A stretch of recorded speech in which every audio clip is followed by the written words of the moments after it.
Welcome to யாவரும் கேளீர். நான் உங்க பத்ரி பேசுறேன். ஒரே நேரத்தில் 3 பெரிய படங்களை ஆரம்பிக்கிறது, அதை ஆரம்பித்து நடத்துறதுங்கிறது சாதாரணமான விஷயம் கிடையாது.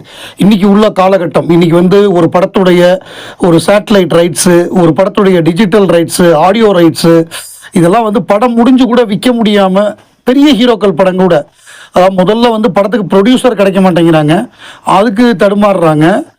அப்படி கிடச்சி படத்தை எடுத்தாலும் அந்த படத்தோட சேட்டலைட்டு, டிஜிட்டலு, ஆடியோலாம் விற்காம ரொம்ப காலம் தடுமாறுறாங்க. இப்படி இருக்கக்கூடிய காலகட்டத்தில் 3 படங்கள் ராஜ்கமலில். ஒரு படம் உலகநாயகன் கமலஹாசன் அவர்கள் நடிக்கக்கூடிய படம் KH 237 நண்பறிவு படம்.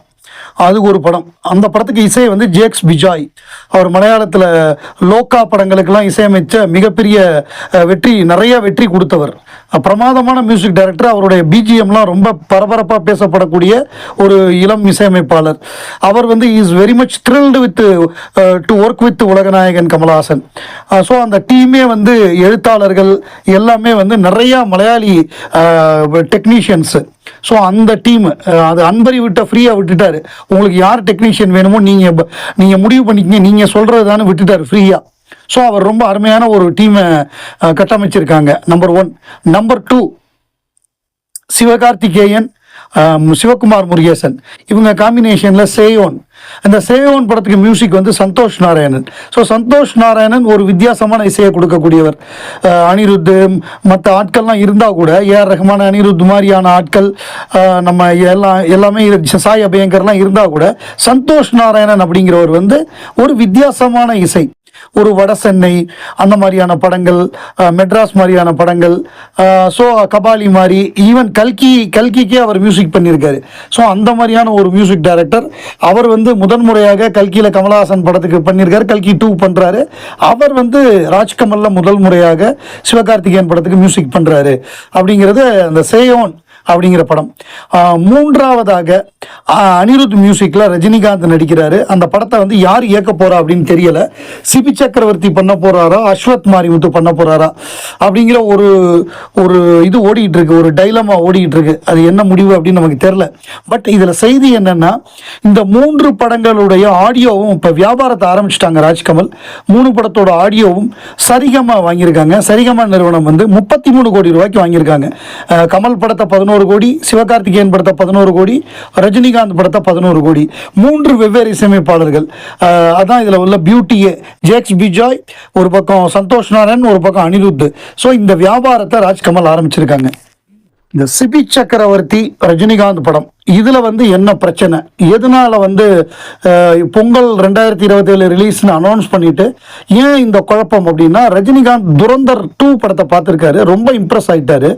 ஸோ அந்த துரந்தர் 2 மாதிரி வரணுங்கிறது இப்போ அவருடைய விருப்பம். இதுக்கு முன்னாடி சிபி சக்கரவர்த்தி சொன்ன கதை, அந்த கதையில் டைரக்டர் சங்கர் வில்லனா நடிக்கிற மாதிரியாக ஒரு பிளானு. அது கமல் ரஜினி 2 பேருக்குமே பிடிச்சி போச்சு.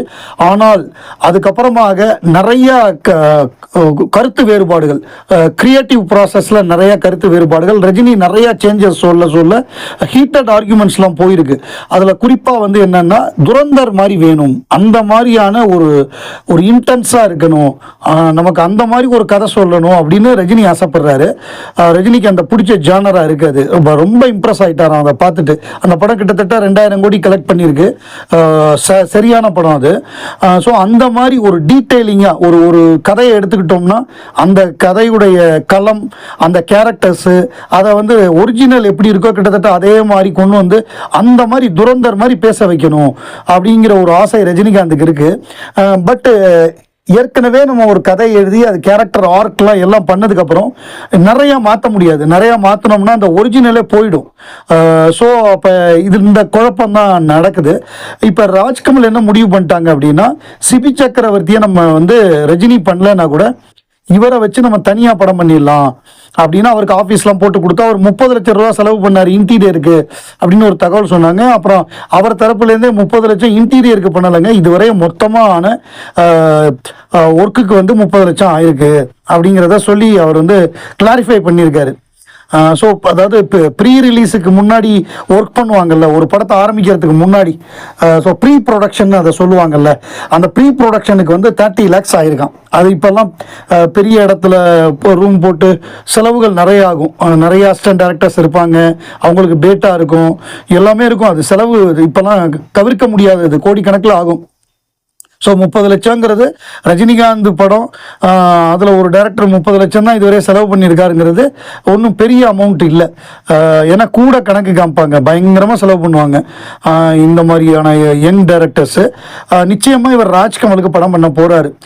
அதுக்கு காரணம் டைரக்டர் நம்ம விஜய் டிவி மகேந்திரன் தான் இவர் வந்து அசிஸ்டன்ட் டைரக்டராக சேர்த்து விட்டது. ஒரு முறை அவர் முதல் படம் ஹிட்டு கொடுத்த உடனே இவர் மகேந்திரன் வந்து உங்களை நான் வந்து பார்க்கணும் அப்படின்னு சொல்லியிருக்காரு. அப்போ சிபி சக்கரவர்த்தி சொன்னாரா, சார் நீங்கள் என்ன வந்து பார்க்கக்கூடாது, நான் வந்து உங்களை பார்க்குறேன் அப்படின்னு நேராக வந்து பார்த்தாராம். அந்த தன்மையெல்லாம் மகேந்திரன் மறக்கலை. அதனால நிச்சயமாக அவருக்கு ஒரு படம் கொடுப்பாரு ராஜ்கமல்ல அப்படின்னு சொல்கிறாங்க. சமீபத்தில் திருச்சியில் எல்ஏ சினிமாஸ் அவர்களுடைய தேட்டர், அதை வந்து உலகநாயகன் கமல்ஹாசன் அவர்கள் திறந்து வச்சார். அது வந்து டால்பி சினிமா முதல் தடவையாக இந்தியாவில், இதுவரை இந்தியாவில் 4 தேட்டர் தான் இருக்குது. இது வந்து தமிழ்நாட்டில் முதல் தேட்டர். அதாவது டால்பி, அந்த Dolby studio, original Dolby studio, இப்போ நம்ம டால்பி அட்மாஸ் இருக்குல்ல, அதனுடைய அந்த ஒரிஜினல் ஸ்டூடியோவோட கொலாபரேஷனோட ஆரம்பிக்கப்பட்டிருக்கக்கூடிய இந்த ஸ்க்ரீன்ஸு, இந்த 6 ஸ்க்ரீனில் திருச்சி திருவெரும்பூரில் முதலாக ஆரம்பிச்சிருக்காங்க. ஸோ உலகநாயகன் கமல்ஹாசனை பொறுத்தவரையே அவர் வந்து சவுண்டை பொறுத்தவரையே அவர் நிறைய இன்ட்ரெஸ்ட் உண்டு அவருக்கு. முதல்ல சத்யா படத்தில் வந்து சண்டை காட்சியெல்லாம் அவங்க வந்து என்ன பண்ணியிருப்பாங்கன்னா, சத்யாவாகட்டும் மகாநதி ஆகட்டும், அந்த ஃபுட்பாலில் வந்து காற்றை இறக்கி விட்டுட்டு அதில் குத்துறது, இந்த பஞ்சு சவுண்டுக்கு, அந்த மாதிரி அப்போவே ட்ரை பண்ணவர். விஸ்வரூபத்தில் முதல்ல RO 3D கொண்டு வந்தார். மகாநதிக்கு நேஷனல் அவார்டு கிடைச்சது சவுண்டுக்கு. விஸ்வரூபம் RO 3D பிரமாதமாக இருக்கும். அதில் குறிப்பாக வந்து அந்த இன்டோர் அவுட்டோர் 2க்கு வித்தியாசம் காமிச்சிருப்பார். அந்த பாட்டு உன்னை காணாது நான் இங்கு நான் இல்லையே, அது உள்ளுக்குள்ளே இருக்கிறப்ப சவுண்டே இருக்காது, டக்குன்னு வெளியில் வந்தோடனே சவுண்டு வரும். அந்த நுணுக்கமாக அதெல்லாம் ரொம்ப காமிச்சிருப்பார். ஹேராமில் பிரமாதமாக இருக்கும். அவர் லைவ் சவுண்டையும் நிறைய பயன்படுத்தியிருக்காரு. அந்த மாதிரி சவுண்டில் வந்து அவர் ராஜபார்வை படத்துலேயே அவங்கெல்லாம் ட்ரை பண்ணாங்க. அது ஓப்பன் செட்டாக இருந்ததுனால அதில் பண்ண முடியல. நம்ம அபூர்வ சங்கீதத்தில் சொல்லியிருப்பார், நம்ம ராஜபார்வையில் என்னெல்லாம் ட்ரை பண்ணோம் சவுண்டுக்கு அப்படின்னு. சத்யா படத்தில் அவங்களால கொண்டு வர முடிஞ்சுது. மற்ற சினிமாவுக்கும் சத்யாவுடைய சவுண்டுக்கு வித்தியாசம் இருக்கும். சண்டை காட்சியெல்லாம் பார்த்தா ரொம்ப இயல்பாக இருக்கும். நார்மலாக அடித்தா என்ன சவுண்டு வருமோ அந்த மாதிரி வரும். ஸோ அதில் அவர் மெனக்கிறதுனால அவருக்கு இந்த டெக்னிக்கலாக அவருக்கு தெரியும், இந்த டால்பினால என்ன சவுண்டுனால ஒரு படத்தை எவ்வளோ தூரம் என்ஹான்ஸ் பண்ண முடியும் அப்படிங்கிறது அவருக்கு தெரியும். ஏன்னா அவர் சவுண்டே இல்லாமல் எடுத்தவர். அதனால் அவருக்கு சவுண்டோட வேல்யூவும் தெரியும், சவுண்டு இல்லாமல் எடுக்கவும் தெரியும். அதுக்கு பொருத்தமான ஒரு கெஸ்ட்டு உலகநாயகனை கூப்பிட்டுருக்காங்கன்னு சொல்லி பதிவுகளை பார்க்க முடிஞ்சுது. இந்த டால்பி சினிமாவுக்கு முன்னாடி கமல்ஹாசன் வந்து கூலிங் கிளாஸோட ஜம்முன்னு நிற்கிறாரு. கரெக்டான ஆளை தான் இந்த தேட்டரை திறக்கிறதுக்கு அவங்க கூப்பிட்டுருக்காங்க. They are honoured with presence of உலகநாயகன். திருச்சி கிழக்கு தொகுதியில் நம்மவர் கமல்ஹாசன் அவர்கள் பிரச்சாரம் பண்ணும்போது 2 சீட்டில் நிற்கிறது வந்து அதுவே ஒரு தோல்வியுடைய ஆரம்பம் அப்படின்னு சொன்னார். அதுக்கு விஜய் ரசிகர்கள் வந்து ராகுல் காந்தி 2 தொகுதியில் நின்னார், அப்போ கமல் எங்கே போனாருன்னு கேட்டிருந்தாங்க. கமல் வந்து ராகுல் காந்தி 2 தொகுதி நின்னதை வந்து கண்டிச்சிருந்தார். அப்போவே அவர் வந்து புதுசாக இன்னைக்கு எதுக்கல. அந்த காலகட்டத்திலேயே ராகுல் காந்தி 2 தொகுதியில் நிற்கிறது தவறு, அப்போ ஒரு தொகுதியில் 2 தொகுதியில் ஒரு தொகுதி ஜெயிச்சுட்டு நான் அந்த தொகுதிக்கு போகிறேன்னு சொல்லிட்டு போகிறாருல, அப்போ ஒரு தொகுதியில் நின்னா போதுமே, 2 தொகுதியில் நிற்பது முழுக்க தவிர அதில் எனக்கு உடன்பாடு இல்லைன்னு சொல்லி அவர் அந்த ராகுல் காந்தி தேர்தலில் நின்ன காலகட்டம் ஏப்ரல் 8, 2019 அப்பவே அவர் வந்து கடுமையாக எதிர்த்து அறிக்கை விட்டார், ஸ்பீச்சும் கொடுத்தாரு. அவருடைய வீடியோ இப்போ வந்து கமல் ரசிகர்கள் பகிர்ந்துகிட்டு இருக்காங்க. அதனால அவருடைய ஆட்சிக்கு ஒரே மாதிரி தான் இருக்கு. வேறு மேலே உள்ள வெறுப்பை வந்து அவர் மேலே காமிக்கிறது அப்படிங்கிறது நியாயம் இல்லை.